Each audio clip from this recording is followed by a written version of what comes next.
પ્રકરણ નંબર છે વિભાગ સીમાં દાખલા નંબર 1 XY Z 64 આપેલ છે અને y XY ને બિંદુ P સુધી લંબાવેલ છે. તો આપેલ સૂચના પડતી આકૃતિ દોરો. જો કિરણ YQ ZY નું દ્વિભાજક હોય તો XYQ અને વિપરીત YQP નું માપ શોધો. ઓકે, આપણને અહીંયા લખવાનું કે XYZ પ્લસ PYZ બરાબર 180.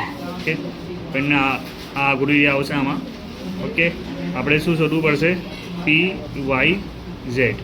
ઓકે, XYZ આપણને કેટલું આપેલું? 64. તો આપણે અહીંયા લખવાનું છું 64.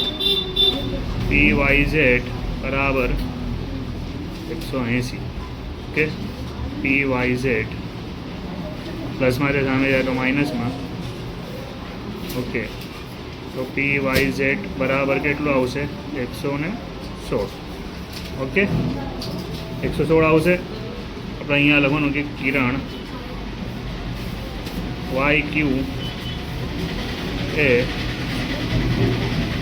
PYZ નું દ્વિભાજક છે.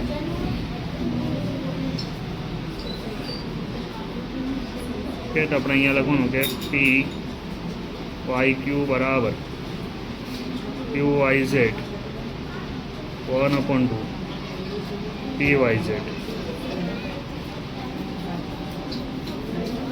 यहाँ 116 तो 58 116 બે ગયા. તો અહીંયા લખું PYQ और QYZ કેટલું આવ્યું? 58. ઓકે, પછી આપણે અહીંયા લખવાનું કે XYZ અને QYZ. ठीक है, यहाँ लगवानु के XYQ बराबर XYZ plus QYZ 64 plus 58. Okay, 64 plus 58 तो XYQ आपने કેટલું મળ્યું? 122. Okay,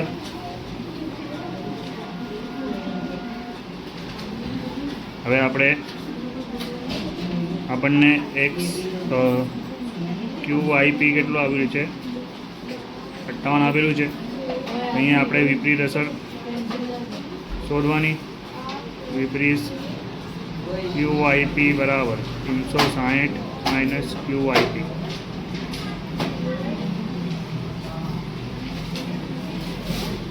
okay, 360 minus 58.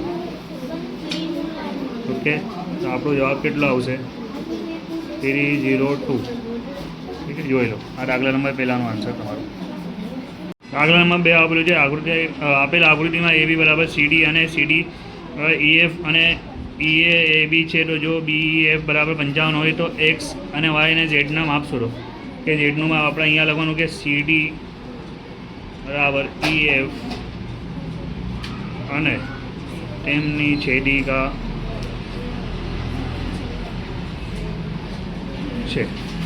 આપણે અહીંયા લખવાનું કે Y પ્લસ 55 બરાબર 180. આ પ્લસમાં જે સામે જાય તો માઇનસમાં. તો Y બરાબર કેટલું આવ્યું? 125. X બરાબર Y બરાબર 125. તો X કેટલું મળ્યું આપણને? 125. यहाँ લખવાનું EAB AEF બરાબર 180. 90 પ્લસ Z પ્લસ 55 બરાબર 180. 90 ને કેટલા રહ્યા? 145 બરાબર 180. પ્લસમાં જે સામે જાય તો માઇનસમાં.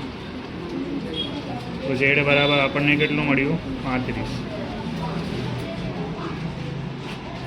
આપેલ આકૃતિમાં જો AB બરાબર CD, APQ બરાબર 80 અને PRD બરાબર 140 તો X અને Y મેળવો.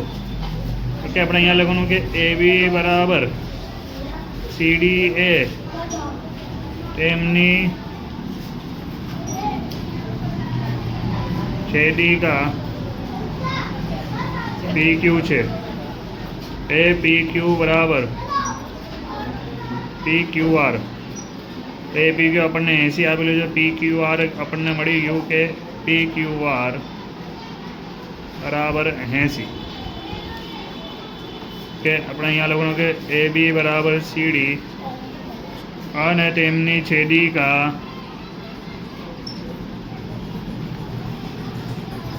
પી આર છે. એ પી આર બરાબર પી આર ડી. આપણે એ પી આર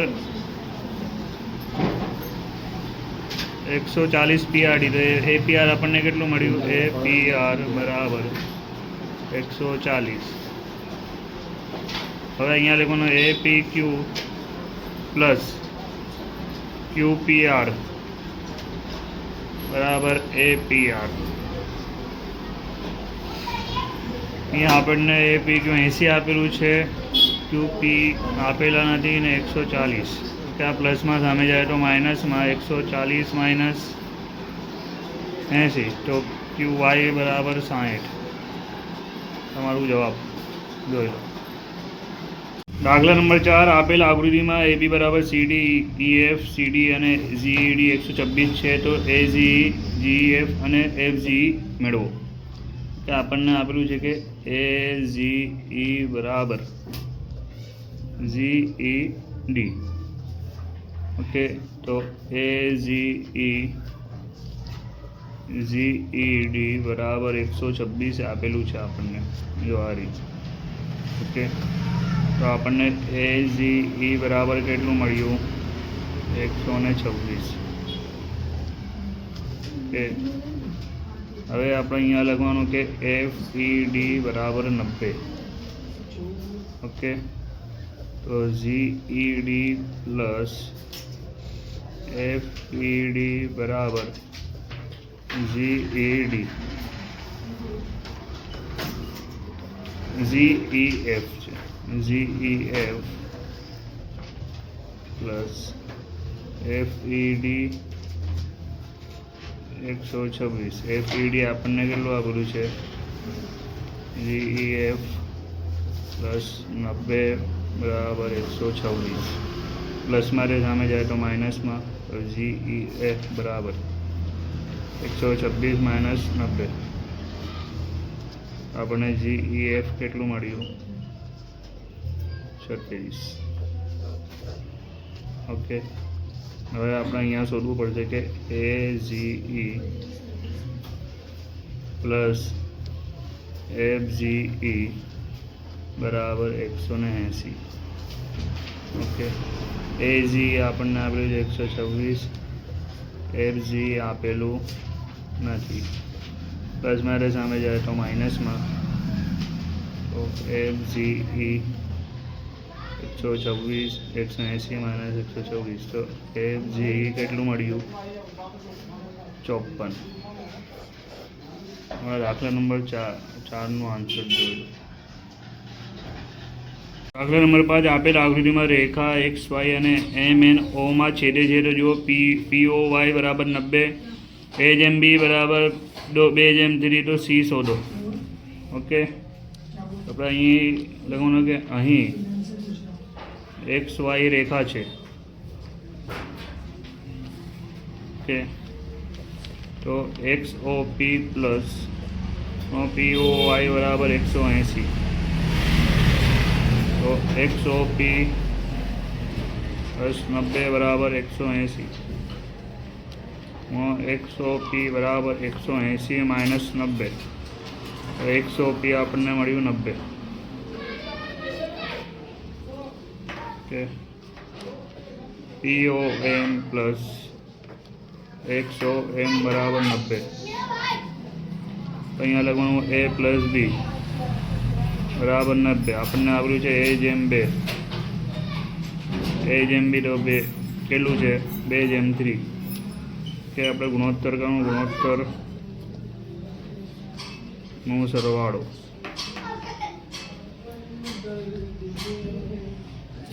જેમ લીધા હોય કેટલું થાય? 5.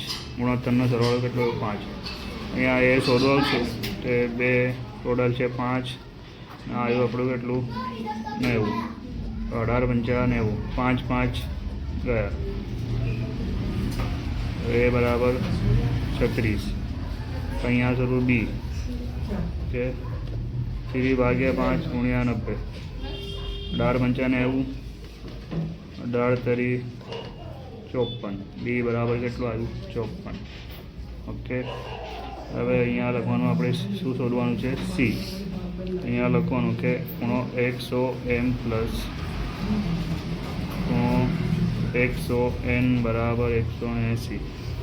100m શું છે આપણું બી, સી શોધવું છે. બી બરાબર કેટલું આવ્યું 54. પ્લસમાંથી સામે જાય તો માઇનસમાં 180 માઇનસ 54. સી બરાબર આવ્યું 126. દાખલા નંબર 5નો આન્સર. દાખલા નંબર છે આપેલ આકૃતિમાં જો PQ બરાબર ST, PQR બરાબર 110 અને ખૂણો RST બરાબર 130 તો QRS મેળવો. તો આપણે અહીંયા લખવાનું કે અહીં ST બરાબર RU અને છેદિકા SR છે. આપણે લખવાનું કે TSR પ્લસ SRU બરાબર 180, 130 પ્લસ SRU બરાબર 180, SRU બરાબર 180 માઇનસ 130 તો SRU બરાબર 50. ઓકે, હવે અહીંયા લખવાનું કે PQ બરાબર RU અને છેદિકા QR છે.